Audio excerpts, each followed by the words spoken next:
Assalamualaikum warahmatullahi wabarakatuh. Saya Siska Junita dengan NIM 2030111134 akan menjelaskan salah satu materi pendidikan inklusi terkait prinsip pembelajaran anak berkebutuhan khusus. Secara umum, prinsip pembelajaran anak berkebutuhan khusus dan anak pada umumnya hampir sama. Namun, karena di kelas inklusi terdapat anak berkebutuhan khusus, maka guru menggunakan prinsip pembelajaran pada anak umumnya dengan mengkombinasikan prinsip pembelajaran anak berkebutuhan khusus. Ada dua jenis prinsip yang digunakan pada pembelajaran anak berkebutuhan khusus. Yang pertama, adanya prinsip umum. Prinsip umum terdiri dari beberapa prinsip juga. Yang pertama, adanya prinsip motivasi. Guru harus sentiasa memberikan motivasi kepada siswa agar tetap memiliki semangat yang tinggi dalam mengikuti kegiatan pembelajaran. Yang kedua, prinsip latar atau konteks. Guru perlu mengenal siswa secara mendalam dan juga guru harus memanfaatkan sumber belajar yang ada di lingkungan sekitar dengan semaksimal mungkin untuk menghindari pengulangan-pengulangan materi pembelajaran yang sebenarnya tidak terlalu penting bagi anak. Yang selanjutnya ada prinsip keterarahan. Setiap akan melakukan kegiatan pembelajaran, guru harus merumuskan tujuan secara jelas, menetapkan bahan dan alat yang sesuai, serta mengembangkan strategi pembelajaran yang tepat. Yang selanjutnya ada prinsip hubungan sosial. Dalam kegiatan belajar mengajar, guru perlu mengembangkan strategi pembelajaran yang mampu mengoptimalkan interaksi antara guru dengan siswa, siswa dengan siswa, guru dengan siswa dan lingkungan, serta interaksi banyak arah. Yang selanjutnya ada juga prinsip belajar sambil bekerja. Dalam kegiatan pembelajaran, guru harus banyak memberikan kesempatan pada anak untuk melakukan praktek atau percobaan atau menemukan sesuatu melalui pengamatan, penelitian, dan sebagainya. Yang selanjutnya ada juga prinsip individualisasi. Guru perlu mengenal kemampuan awal dan karakteristik setiap anak secara mendalam, baik dari segi kemampuan maupun ketidakmampuannya dalam menyerap materi pembelajaran, kecepatan maupun kelambatannya dalam belajar, dan perilakunya, sehingga setiap kegiatan pembelajaran masing-masing anak dapat perhatian dan perlakuan yang sesuai. Selanjutnya ada juga prinsip menemukan. Guru perlu mengembangkan strategi pembelajaran yang mampu memancing anak untuk terlibat secara aktif, baik fisik, mental, sosial, atau emosional. Yang selanjutnya ada juga prinsip pemecahan masalah. Guru hendaknya mengembangkan strategi pembelajaran yang mampu memecahkan persoalan atau problem yang ada di lingkungan sekitar, dan anak dilatih untuk merumuskan, mencari data, menganalisis, dan memecahkannya sesuai dengan kemampuan.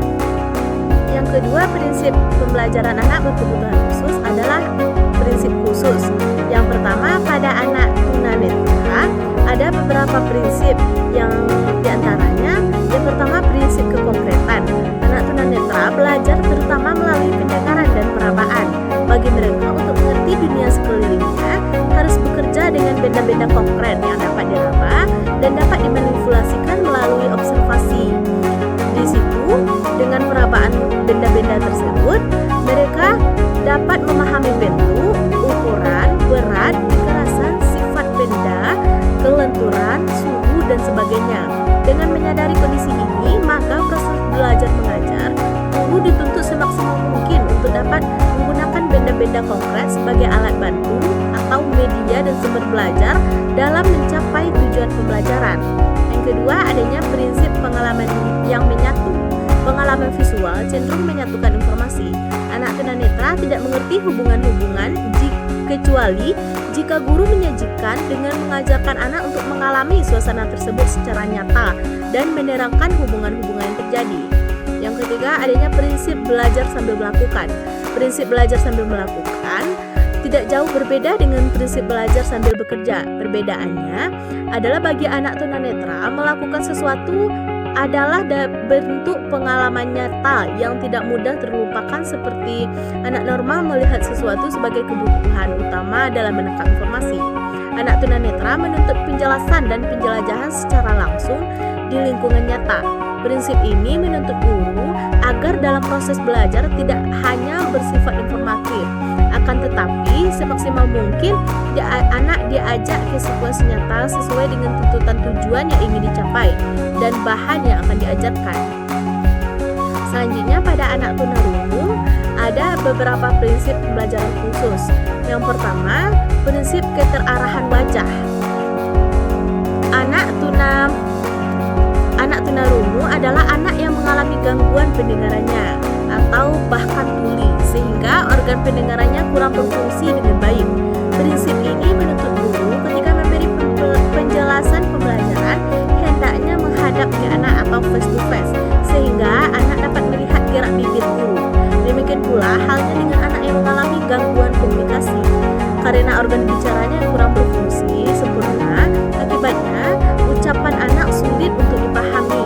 Agar guru dapat memahaminya, maka anak diminta untuk menghadap guru atau face to face ketika berbicara. Yang kedua, adanya prinsip keterarahan suara. Setiap kali ada suara atau bunyi, pasti ada sumbernya. Dalam proses belajar mengajar, ketika guru berbicara, hendaknya menggunakan lafal atau ejaan yang jelas dan cukup keras, sehingga arah suaranya dapat dikenali anak. Demikian pula bagi anak yang mengalami gangguan komunikasi, agar bicaranya dapat dipahami, maka anak hendaknya ketika berbicara langsung menghadap ke lawan bicaranya agar suaranya lebih terarah. Yang ketiga, adanya prinsip keperagaan. Anak tunarungu karena mengalami gangguan organ pendengarannya, maka mereka lebih banyak menggunakan indera penglihatannya dalam belajar. Oleh karena itu, proses belajar mengajar hendaknya disertai dengan peragaan atau alat peraga agar lebih mudah dipahami anak dan juga akan lebih menarik perhatian anak. Selanjutnya, pada anak tunagrahita ada juga beberapa prinsip khusus. Yang pertama, prinsip kasih sayang. Anak tunagrahita atau anak lamban belajar adalah anak yang mengalami kelainan atau penyimpangan dari segi intelektualnya atau intelijensinya, di mana intelijensi anak tersebut berada di bawah rata-rata anak seusianya atau anak normal. Untuk itu, dalam mengajar anak tunagrahita membutuhkan kasih sayang yang tulus dari guru.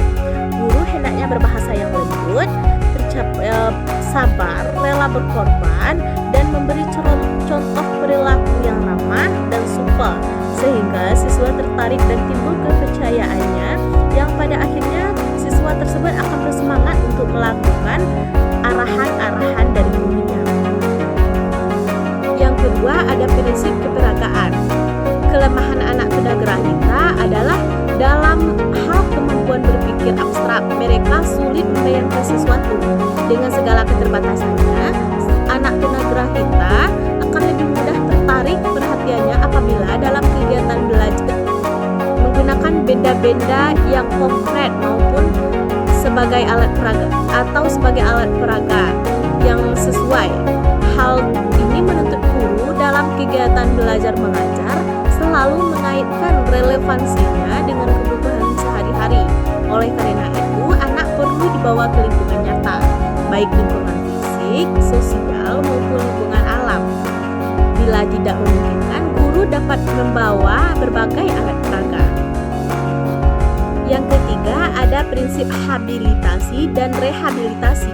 Meskipun dalam bidang akademik anak tunagrahita memiliki kemampuan yang terbatas, namun dalam bidang-bidang lainnya mereka masih memiliki kemampuan atau potensi yang masih dapat dikembangkan.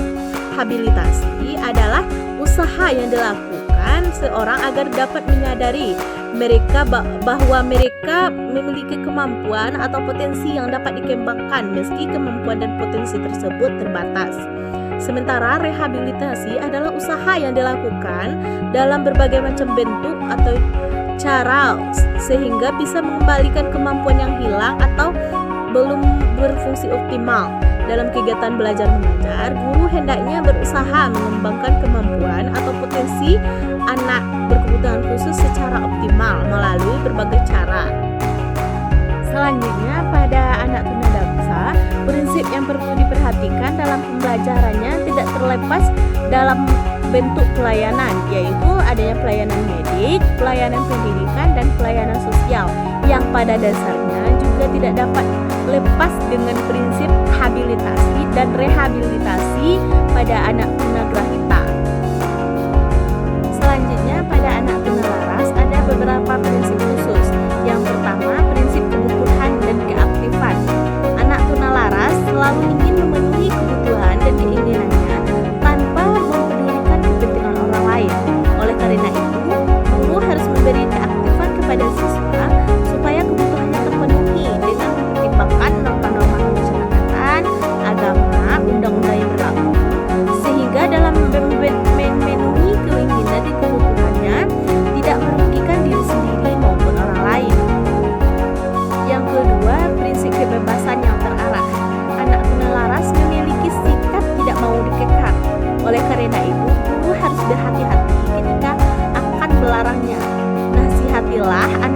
tersebut kalau memang perlu dilarang.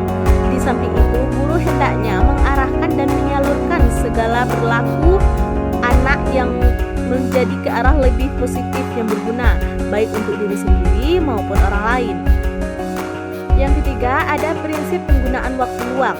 Anak tunalaras biasanya tidak bisa diam, dia termasuk hiperaktif.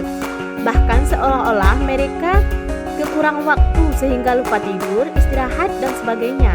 Oleh karena itu, guru harus membimbing anak dengan mengisi waktu luangnya untuk kegiatan-kegiatan yang bermanfaat. Selanjutnya yang keempat, ada prinsip kekeluargaan dan kepatuhan.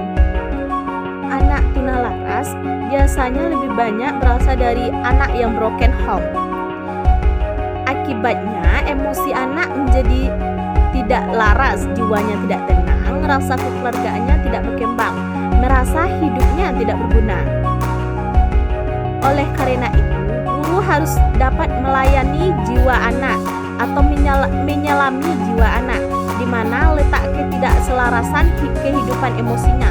Selanjutnya, mengembalikan kepada kehidupan emosi yang tenang, laras, sehingga rasa kekeluargaannya pun menjadi pulih kembali.